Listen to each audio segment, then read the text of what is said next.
सिंधु घाटी सभ्यता के अवशेष मानव सभ्यता के इतिहास की महत्वपूर्ण विरासत है और इस विरासत के हजारों नगरों में मोहनजोदाड़ो सबसे अनोखा नगर था।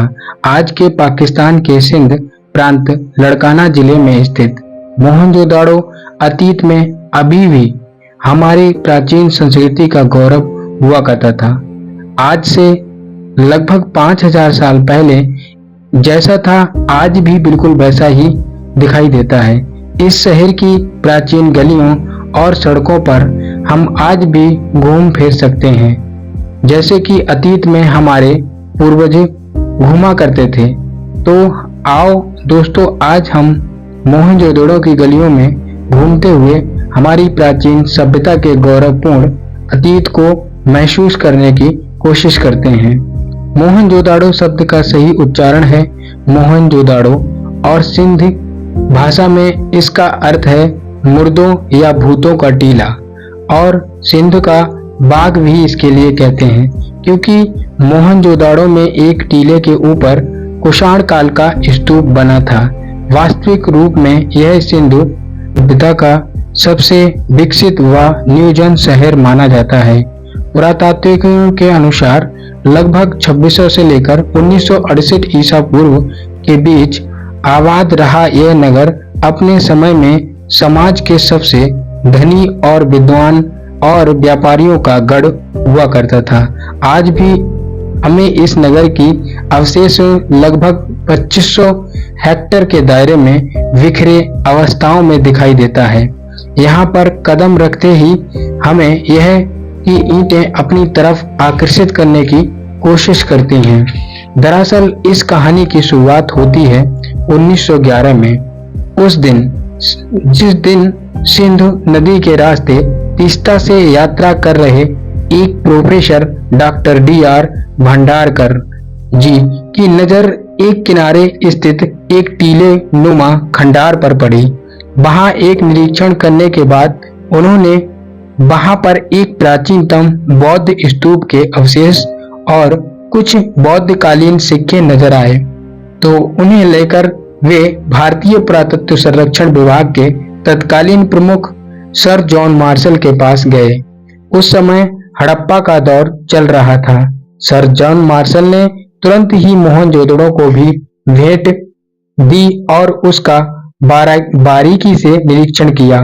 अपने व्यापारिक निरीक्षण से सर जॉन मार्शल ने वहां पर बौद्ध स्तूपों के साथ साथ अतीत प्राचीन अवशेषों होने के भी पुष्टि की, और फिर सन 1922 में सर राखलदास बनर्जी के निगरानी में मोहनजोदड़ो को आधिकारिक तौर पर उत्खनन कार्य की शुरुआत हो गई।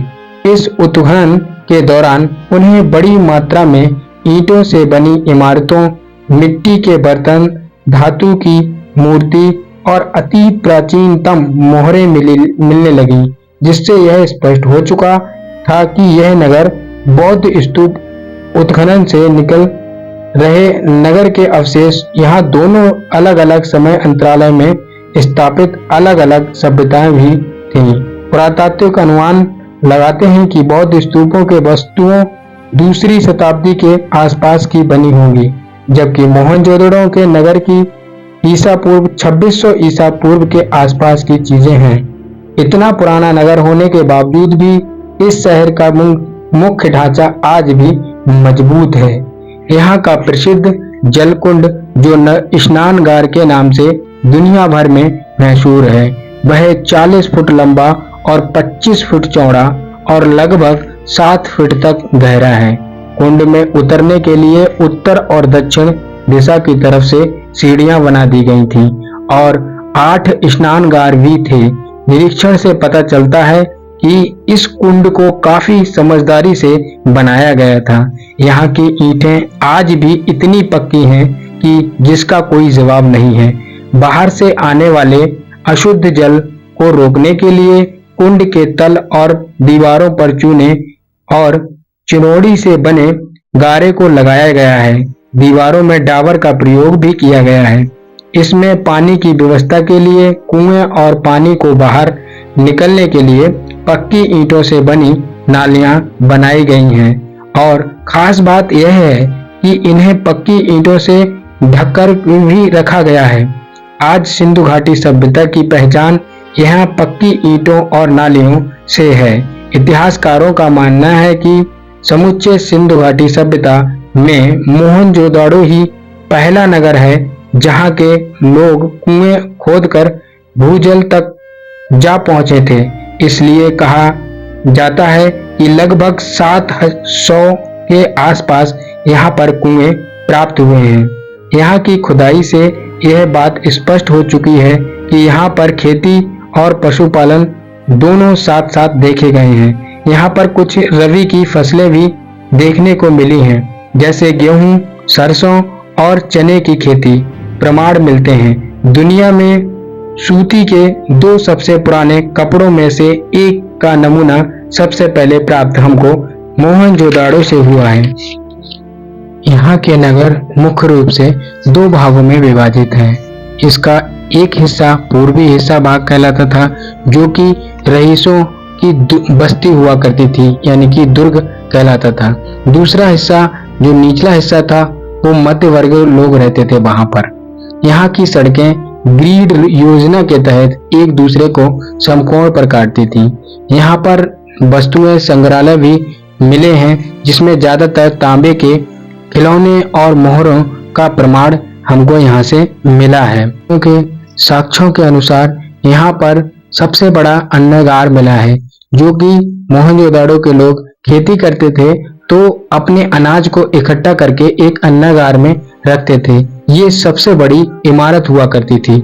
यहाँ पर सभा भवन भी हमको देखने को मिला है। इसकी चौड़ाई 27 बाई 27 मीटर की होती थी। यह एक वर्गाकार का होता था। यहाँ पर पुरोहितों का आवास अलग हुआ करता था, जो कि उनका स्नानगार होता था। वो पुरोहितों का आवास था, वो ऊपर की ओर होता था, यानी कि पूरब की में मिला है हमें देखने को। यहाँ पर एक महत्वपूर्ण चीज हमें प्राप्त हुई है, स्वास्थ्य चिन्ह, जो हम कहाँ से प्राप्त हुआ है, वो मोहनजोदाड़ो से हमें स्वास्थ्य चिन्ह के प्रमाण हमको मिले हैं। मोहनजोदाड़ो के आभूषणों की बात करें तो यहाँ पर एक मनका जैसा एक आभूषण था, जो एक गले में पहने जाने वाला आभूषण था। यह चंदूड़ों से हमको मिला था। इसका आकार बेलनाकार होता था। यहाँ के आभूषण सोने और चांदी, मणिका, मिट्टी, सीप, हाथी के दांत के बने हुए हुआ करते थे। कुछ हमारे लिए मृतभांड के साक्ष्य मिले हैं। मृतभांड यहाँ पर मृतभांड काले और लाल मृतभांड सर्वाधिक प्रचलित थे, और मृतभांड लोथल में मृतभांड का पंचतंत्र जैसी कहानियां भी हमको यहाँ से मिली हैं। कला की मोहरें हमें यहाँ पर प्राप्त हुई हैं। मोहरों का आकार चौकोर और वर्गाकार, बेलनाकार मोहरें में ही हमको देखने को मिली हैं। मोहनजोदड़ो की जो मोहरें भी बैल की तस्वीर बनी हुआ करती थी। मोहनजोदड़ो और हड़प्पा की दूरी लगभग 482 किलोमीटर की थी। मोहनजोदड़ो से बिल्ली के पीछा करते हुए कुत्ते के पंजे भी मिले हैं। स्पेशल बात यह है कि यहाँ के वर्ताकार ईंटें का प्रयोग होता था। यहाँ पर लिपस्टिक, कंगा, उत्तर कागज भी मिला है, जो कि ऊपर जो उत्तर की पूर्व की ओर रहते थे वो लोग इस चीज को इस्तेमाल करते थे। मोहनजोदड़ो की साक्ष्य बड़े हिस्से में खुदाई अभी भी बाकी है, क्योंकि पिछले 100 सालों में इसके उत्खनन में केवल 101 भाग की खुदाई हो चुकी है। अब पाकिस्तान सरकार के हाथ में है। पाकिस्तान सरकार ने अब तो यह भी बंद कर चुका है। इसलिए मोहनजोदड़ो से जुड़ी कई सारे राज आज भी जमीन के अंदर दफन हैं। कई इतिहासकारों का मानना है कि मोहनजोदड़ो की जो समाप्ति हुई थी वो पानी से हुई थी। एक भयंकर बहुत बड़ा बाढ़ जैसी स्थिति बनी थी, तभी मोहनजोदड़ो उसमें समाप्त हो चुका था। ये कहानी आपको कैसी लगी कमेंट बॉक्स में जरूर बताएं। जय हिंद, जय भारत।